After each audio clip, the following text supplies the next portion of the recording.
জঘন্যতম রূপ সর্বপ্রথম আমাদের পুলিশের সামনে উন্মোচিত হয় 2014 সালে।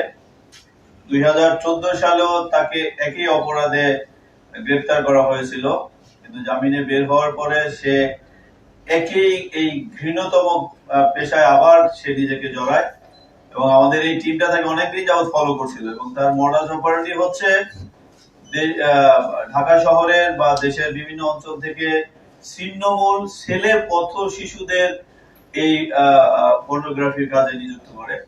সে অর্থের প্রলোভন দেখিয়ে ঢাকা শহরের গুলিস্তান, রমনা পার্ক, সরোয়ার্দী উদ্যান বা আশপাশ এলাকায় যে সকল স্থানের ছেলে শিশুদের সামান্য অর্থের প্রলোভন দেখিয়ে সে তার বাসায় নিয়ে গিয়ে তাদের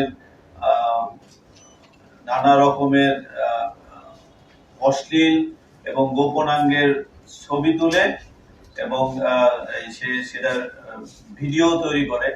শুধু তার বাসায় না, তাদের আন্তর্জাতিক ক্লায়েন্ট আছে, বিশ্বের বিভিন্ন দেশে তার যে ক্লায়েন্ট আছে তাদের চাহিদা মাফিক সে বিভিন্ন বন জঙ্গলে গিয়েও সে এরকম ছেলেদের নিয়ে গিয়ে মাইনর ছেলেদের নিয়ে গিয়ে সেখানে সে ঝোপের মধ্যে ছবি তুলে, ঝোপের মধ্যে সে ভিডিও করে। সে ভিডিও তার বাসায় নিজস্ব একটা ভিডিও প্যানেল আছে, এডিটিং প্যানেল আছে, সেখানে সে এডিট করে সে আন্তর্জাতিক বিভিন্ন যে পর্নোগ্রাফির ওয়েবসাইট আছে সেই ওয়েবসাইটে আপলোড করত।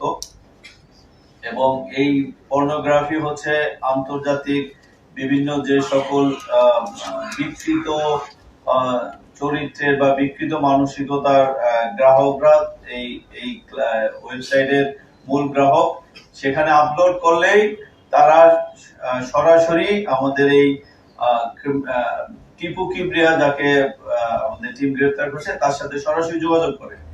এবং এই যোগাযোগ করার পরে তাদেরকে সে আগে সে মেইলের মাধ্যমে তার এই কন্টেন্ট গুলা প্রেরণ করতো। যেহেতু এখন এনক্রিপ্টেড অনেক অ্যাপস আছে, সে সবই মানে একদম নতুন এবং আনইউজ, যেগুলা সম্পর্কে আইন শৃঙ্খলা বাহিনীও জানে না। মেগা এবং টোটেনাটো নামক দুইটি এনক্রিপ্টেড অ্যাপস এর মাধ্যমে তার এই আন্তর্জাতিক গ্রাহকদের কাছে সেই কন্টেন্ট গুলা পাঠায়। এবং আমরা তার কাছ থেকে যে ডিভাইস উদ্ধার করেছি সেখানে ইতালি, অস্ট্রেলিয়া, জার্মানি সহ আরো অনেক দেশের গ্রাহকদের তালিকা পেয়েছি। সে তাদের কাছে এরকম বিকৃত ছবি, ভিডিও কন্টেন্ট প্রেরণ করত এবং তার বিনিময়ে সে বিপুল পরিমাণ অর্থ তাদের কাছ থেকে পেয়েছে। তার কাছ থেকে আমরা যে ডিভাইস গুলা উদ্ধার করেছি, তার মোবাইল, ডেস্কটপ, তার অন্যান্য ইলেকট্রনিক ডিভাইস সহ ক্লাউডের স্টোরেজ থেকে আমরা প্রায় 25,000-এর মতো ছবি পেয়েছি। 25,000, মানে এটা কালকে থেকে বলতো আমরা যতটুকু ফরেনসিক করতে পেরেছি, হয়তো পুরোপুরি করতে পারলে এই সংখ্যা আরো অনেক অনেক বেড়ে যাবে। এবং 1000 ভিডিও কন্টেন্ট, 1000 ভিডিও কন্টেন্ট।